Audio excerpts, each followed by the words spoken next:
Welcome to Workforce Accessibility for All Ages, a webinar series brought to you by the Age-Friendly Greater Pittsburgh Workforce Group. This webinar series seeks to cover successes, challenges, and resources job seekers might experience or need in re-entering or re-engaging the workforce. This series is an effort to create an equitable as well as equal workforce in Allegheny County as well as the city of Pittsburgh. Welcome, everybody. Thank you again for attending. This is our third episode, which discusses exploring challenges in our virtual world that we've been dealing with for the past, almost 24 months now. So welcome to Ms. Lisa Lenhart, as well as my fellow co-chair, Mr. Charles Howell.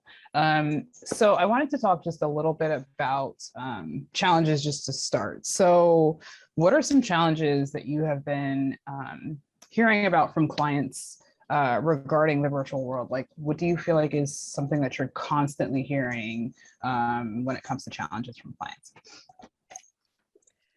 You know, that's a really interesting question, because I was looking at it ahead of time and I thought it's almost been like a spectrum of challenges, because we've started out with the initial, oh my gosh, I don't know how to do this, to all the unknowns. And then it was, as people got better at it, people were changing their format. So then people were like, I've never done this one before. So then it was, okay, I'm kind of comfortable being on the, being on the internet and doing all the virtual stuff. But then every time I do a different, workshop, it's a different format. So then there was that challenge, along with continuation of, I think, getting the right bandwidth and getting internet access and the physical needs, even though those seem to have, they're still there, they're not gone. And I think that's kind of a question, like kind of some people think that that's no longer an issue, and that's not true. There is still an issue of really comparable technical, like the materials, initially it was kind of just take this, and it wasn't stuff that could really last for my clients, at least, and for the people that I work with. And then I think the other thing that I'm hearing more now is kind of a little bit of, it's like the loss of privacy, and, kind of not wanting to have my video on, when they hear like this is being recorded and they hadn't heard that before. Then it started I'm feeling like I'm hearing a lot more about distrust, about where is all this going, and my picture and information. So there's, again, kind of an uptick of hesitancy, because initially it was, we had to do this. And now it's like, wait, what have I been doing? And now I have time to think and kind of play it out more ethically for me. And again, for my clients, they're kind of like, well, I don't want my information just out there and my picture out there. And then I guess the other side with workshops is the lack of being able to see body language. Like my clients have been so used to kind of seeing, sometimes you don't get to see other people. You're just hearing voices depending on the format. So they're like, I don't know if they're nodding. I don't know if they're agreeing with me. And I'm just, my thought process and answering questions and even taking in information, I don't feel is as good. That's kind of the things that I'm hearing when I'm kind of talking a little bit more. I know I just ran a whole gamut, No, but I feel that's kind of what has happened. I don't know, Charles, if you can feel it the same way with any of those, or. So, those kind of issues that you're describing are just that end of the spectrum of issues for people that have access, right? So people have internet access, people have access to computers and can take part in those sort of opportunities. The other side that we still see a lot of is from folks that just simply don't have access. They don't have a computer at home. They don't have access to the internet. Or folks that do have access, it's through a smartphone, and that's their only kind of means of access in the digital world, which is great on one hand, right? You have access to information and opportunities, et cetera. But then there's still the challenge of job applications that don't load the same way on a phone or a tablet that they do on a computer, and so you can't navigate the application, or simply just trying to read information on a phone. I am blessed enough to have reached a point in my life where I need bifocals, right? So it's the day, and that's just my own challenge, right? Just trying to. So if you're somebody, that's your only means of access, and you're trying to read anything of any kind of depth on a smartphone, it's difficult. If you're trying to access a virtual meeting on a smartphone, it's, you find yourself squinting at a screen, and it's, it access itself is still a huge problem for folks that we work with. So to be honest, for us to to deal with the other side of the issues of participating in a virtual session and those sort of things, I would much rather be on that side. I'm happy to deal with those issues, because that's just easier to navigate than actually what's available to get people to be able to connect to start with. Mhm. Sure. I think you both brought up like really excellent points. And I think, Lisa, you brought up your statement of the spectrum of it, right? And it seems even still very vast, where, to your point, Charles, we have people on one end who are just trying to get access, right? Or not complete something from a tiny screen. And then you have other folks who do have access, but even within that access, that the hesitancy piece, Lisa, you brought up an excellent point about the recording piece. I've become so conditioned to possibly hearing this meeting may be recorded, right? And so I don't think about it. Like, even when I jumped on this meeting, it just wasn't something that I thought about. But if you're not sitting in meetings even a couple of times a week, that would be absolutely unnerving, and kind of shocking, in that same vein, especially in the digital era of everybody's recording everything. And to your point, like, you don't know where it's going. So I think there's definitely still a lot of questions. And because there's such variety in this virtual world, it remains to be seen of how streamlined, or if streamlining is really something that we can expect or hope for. So definitely makes sense. Yeah. I really do want to highlight what, Charles was saying, because it was one of the things. It's like we've moved on, and I fear that these people that still don't have access are going to be forgotten, because there's so many more people that have it, but are they a big enough piece of the pie to put enough energy and money and funds into? And I do fear that, because you're right, we are focusing on like the other pieces that are easier and prettier to kind of fix, and to assist with. So I definitely want to, just kind of hats off to that, because that is absolutely true, that there's big push to get it. And now I don't know where that push is anymore to get the materials. But go ahead. Sorry, didn't mean to interrupt. No, not interrupting at all. And I think shameless plug for the Digital Access Group, and really kind of hats off to their efforts to try and bridge the gap, to what we're just talking about now. And also our episode 1 kind of touched on that digital access and connectivity piece. So I'm grateful that, we are kind of having these conversations, and, we are trying to find some sort of solution or set of solutions that kind of fit for everyone, regardless of where they are on that spectrum. Cool. So shifting gears just a little, how, in your experiences, has COVID isolation affected job seeker willingness to re-enter the workforce? So, I mean, it seems relatively obvious, but to your point, Lisa, we have clients coming from a variety of standpoints and perspectives. So in your minds, like, what are you seeing when it comes to the hesitancy or lack thereof of clients? Did you want me to answer that? Sorry. Yeah. Either one.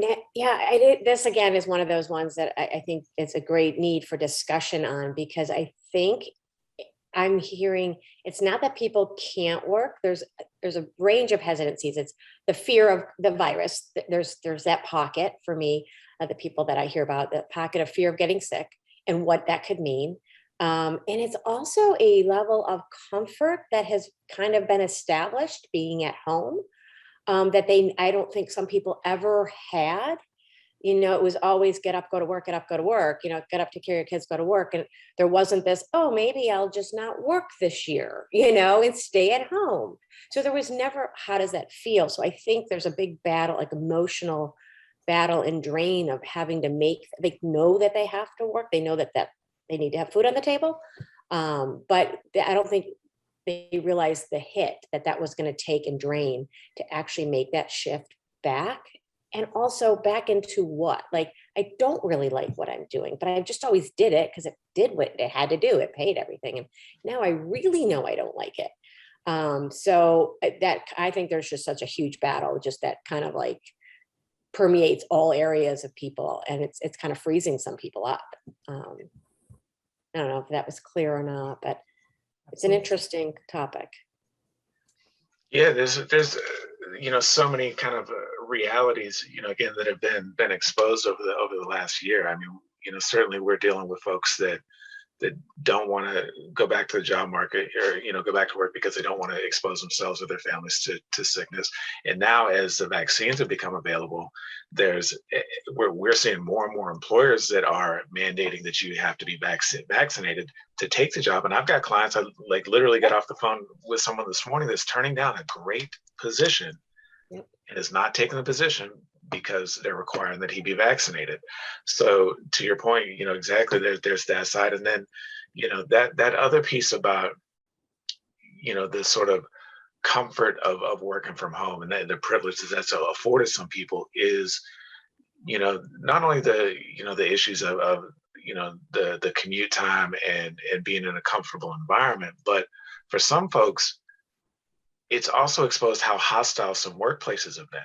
And so to be able to work from home and not have to deal with discrimination, with racism, with other issues in the workplace has been liberating for people. And so the notion of being forced back into a hostile work environment has some people pumping the brakes as well, and how employers deal with those realities or confront those realities is going to have a lot to do with what the workforce looks like going forward. Because I think we're also seeing that some version of this is going to remain no matter how we deal with the pandemic. There's going to be some blended, kind of version of the workplace. And so, I say this a lot, but we have an opportunity to make some fundamental changes in both how we deal with people, how we see people, and how we create environments that is accepting of the kind of full spectrum of human experience. I think it's very important how we address and talk about these issues, in terms of how we, create a better future for folks too. For sure. For sure. One of the populations that I, also work with is disabilities, and some of their jobs absolutely 100% can be done from home. And talk about the lack, the whole not having to navigate the complications, physically, and or sometimes like the sound and the emotion and all the different, stressors that come with an atmosphere of a work presence, and being able to do their job well. And now being told next month you're back in, it's like, oh, wow, I was doing just fine here. So there's the emotional and mental health issue too, that I think gets strained. I think you guys bring up, really great points. And I think too, visibility is a huge part of this as well. For those that are feeling, any sort of hesitation or fear or whatever, how visible is that, right? How comfortable do they feel coming forward saying, hey, Charles, to your point, something as obvious or pretty straightforward as, I know I'm not going to take that job. On the other end of that, maybe it's not that cut and dry, right? Maybe they're either thinking about going back to employment and they don't want to, or maybe, they're having other thought processes about their children, or anyone who either isn't vaccinated or can't be vaccinated right now. So I think in many ways, making sure that our clients are visible, right, and comfortable in whatever choice that they make, regardless of whether they're hesitant or not, being able to ensure that their voices are heard and that their feelings are taken into consideration moving forward, I think is definitely key for this, for sure. Cool.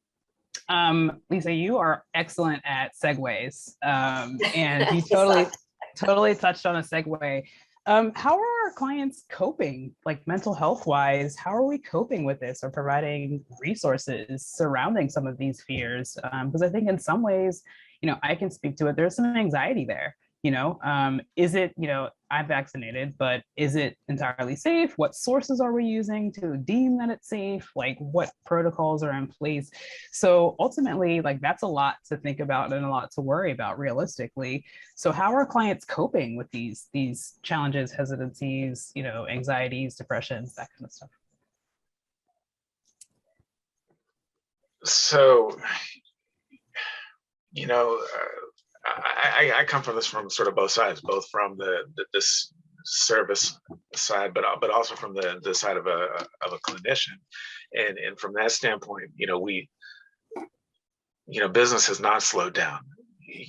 People are literally, people that were overwhelmed before are now oftentimes, just being crushed. So if they're being laid off, or they're, those situations, the anxiety of simply going outside and potentially, being exposed, like all those sort of things is compounded what is already complex situations. And, for a lot of the folks that, that we work with, poverty is oftentimes a result of trauma.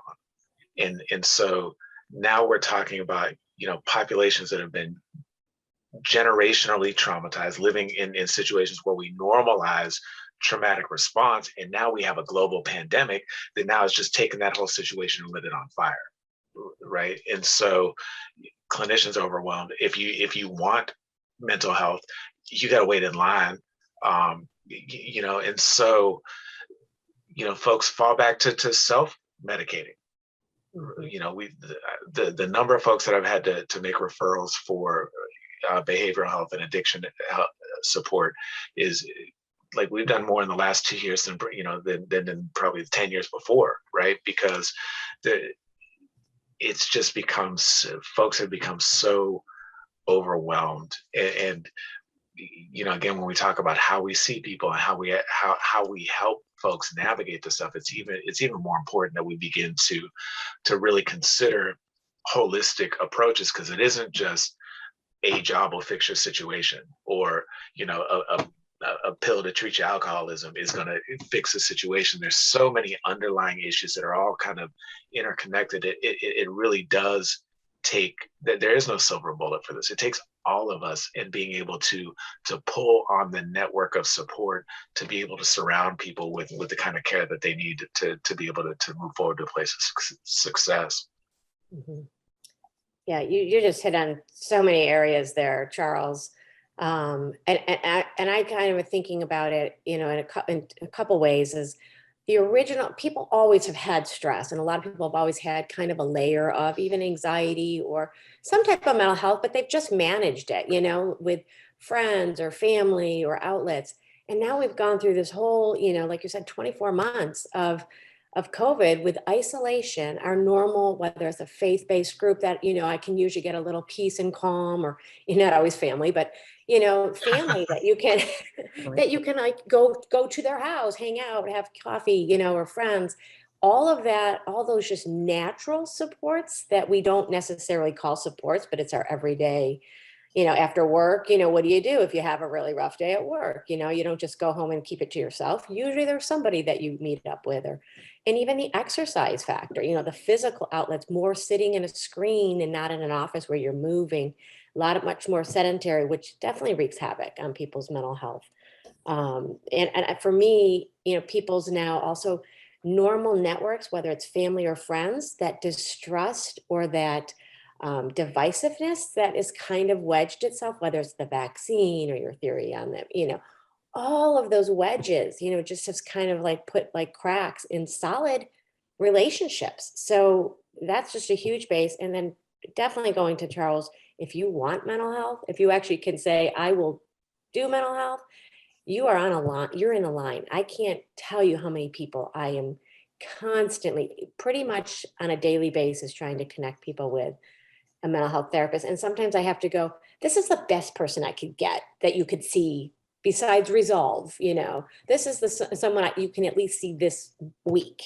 It's not necessarily a great fit, but at least maybe they can do the critical needs and get that at least established. And then maybe you can shop for a therapist or wait for one that's really got your targeted needs, in their plan. I think that's across the board, wherever you are. And the drug and alcohol, I think there's studies out there of the increase in drug and alcohol use in this past. I think the numbers of consumption and who's bought what is just through the roof. So can't imagine what that does to, I do know what it does. I'm a drug and alcohol counselor. I do know what that does to the family and individuals. And yeah, there's a lot to kind of think about. And I think you guys brought up some excellent points, within this whole isolation piece. Like the I don't think anybody envisioned that we were going to be inside for over a year and a half. I mean, I myself, as both a professional as well as a parent, if you would have told me a year ago that we'd spend a year teaching inside,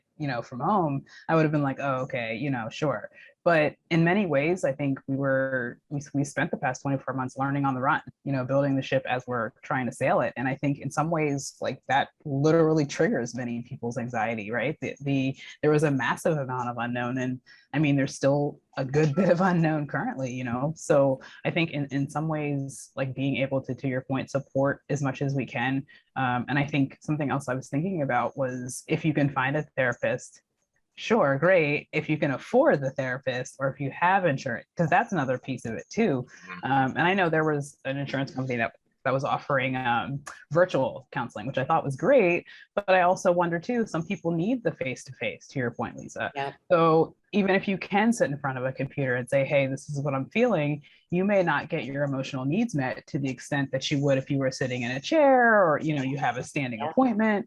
So I think there's many factors that kind of go into whether and how people are coping with these new challenges and new changes that we've experienced, for sure. Good stuff.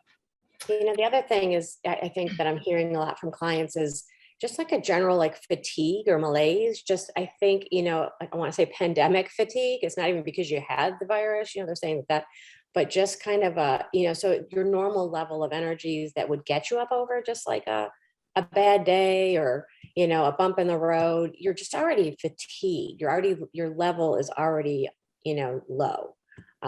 So I'm kind of feeling like there is a little bit of that happening, or a lot of it happening with the clients, even that just threads into looking for a job, how much energy I have to do an interview or to manage, not getting the job, just all of that. I know they had mentioned virtual burnout for the kids, right? Like Zoom burnout, right? Because I myself was seeing that with my own child, where she was telling me, Mom, I'm tired of sitting on a computer and looking at a screen. That totally makes sense. And if they're, the youth is experiencing it, what more adults, to your point, that can kind of cover it, Lisa, but that doesn't mean that you still don't feel it. So I think that, you bring up a really great point. And I think too, this conversation has also reminded me that in spite of all of these challenges, it made me think of the survey results that Age Friendly did for their big bulk survey recently, that people are still feeling a sense of community, right? And that they're still gathering, even though it is virtually, they're still gathering for services. They're still meeting with their doctor. They're still trying to continue on in spite of hindrances or challenges or barriers that are currently in place. And I'm wondering how many more group sessions can occur due to, COVID transitioning or, pandemic escapism, for lack of a better way of saying it, right? So I think it'll be interesting too to kind of see how we respond to this moving forward, once we're out of the red zone. So that remains to be seen. We shall see. Okay, so shifting gears just a little bit, but not shifting gears too much. For those that are returning to work, what are you noticing is the emotional impact of that? Because when we've been inside for even a minimum 18 months, right? And then you're back to your point, Lisa, where it's like, hey, after a year, you're back to the office. Like, what are you noticing with clients between successes, challenges? Like, what's the overall outlook?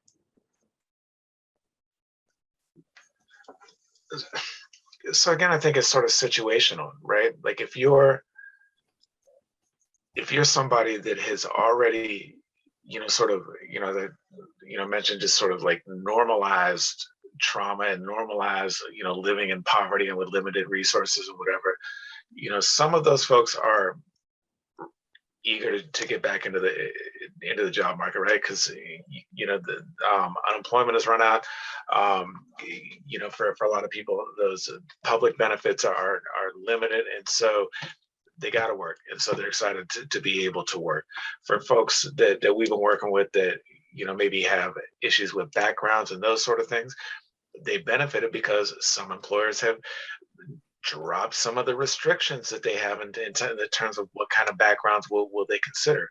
We know some huge employers in the area that maybe they still do a drug screen, but they don't screen for marijuana, that changes the game for a lot of people. And so for those sort of cases, it's been a great opportunity because, I mean, they've been able to go to work in opportunities that maybe they wouldn't have been able to a couple years ago.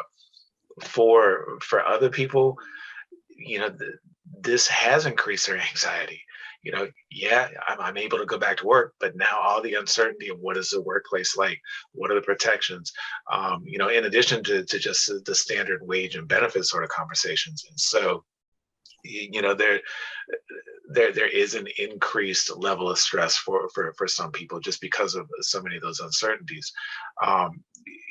So while we're talking about like mental health and such, while it's been a boon for for introverts, people that don't want to interact with other people and like appreciate being able to click off the meeting as soon as it's over and not mingle afterwards. But that it's its own kind of stress that we have to consider. And I think across the board, one of the things that is a net that can be a net positive from this is just that sort of like leveling of the playing field, both in terms of what we consider issues, but who has issues, right? And the short answer is that we all do, in our ability to see people and understand it and make the sort of adaptations that are necessary is a prime opportunity for us. There's also, you kind of covered it all pretty much, but the other is that the comparison factor that's kind of happening. That's, people that really strongly have, that sense, that anxiety and that just heightened alert and just are really stressing with, I'm trying to go back to work or to want to go back to work.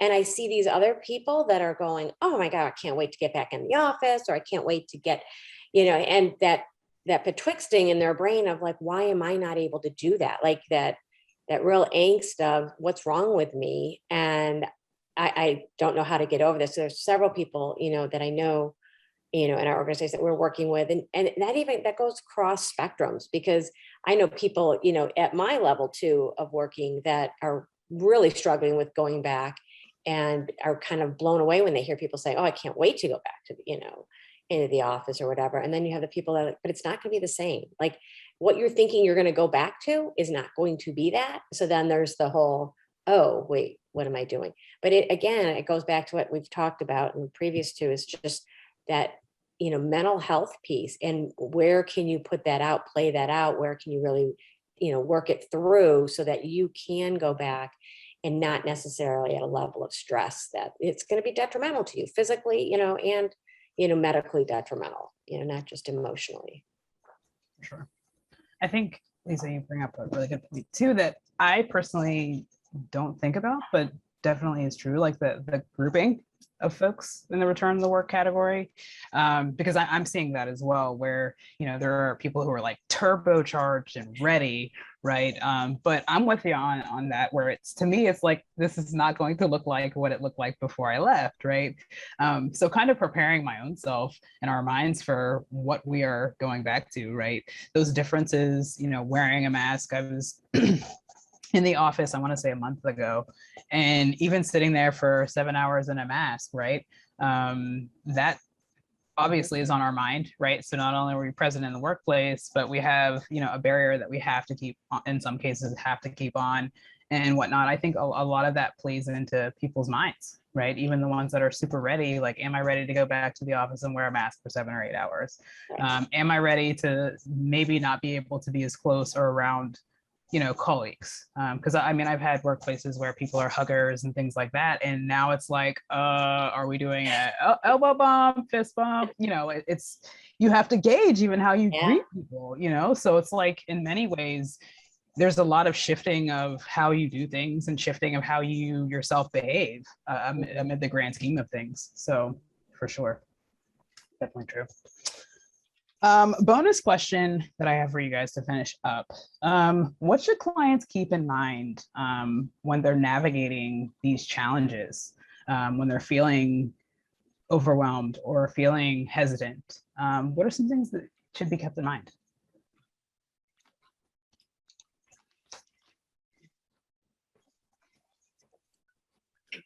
I think you sort of summed it up, right? That is different for everybody.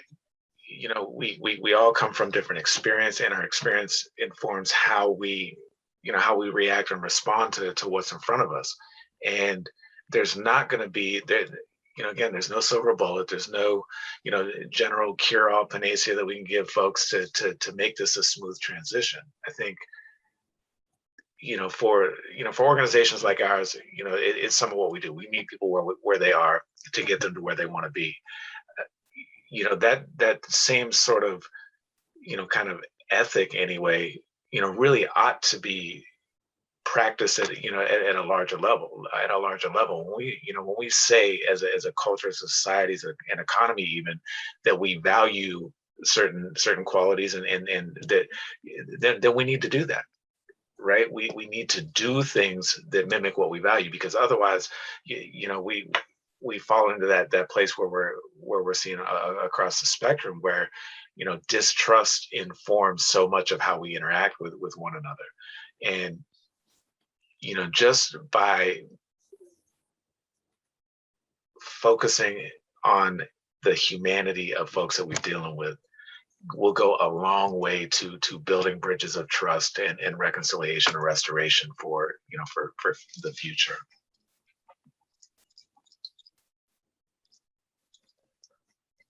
Yeah, I guess I can't, you know, I almost want to end there, Charles. It was a great wrap up. Right. Because it's very individual based. It's exactly what we do. Each person is where they're at for whatever reason. And no matter if we want them to be somewhere else, that's not going to be helpful. So recognizing their strengths, their weaknesses, all that come with it, and that support that they need. Because there's a lot of mistrust and, you know, just divisiveness that I think hold people back from taking the next step. Perfect. Well, special thanks to both of you for this amazing conversation.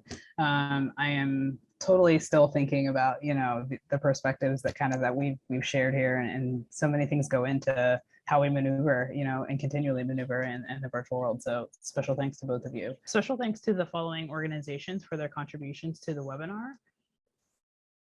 There will be a one-pager including tips for all ages relating to the content that you have seen and heard during this webinar series. Please feel free to reach out to any of these organizations for more information.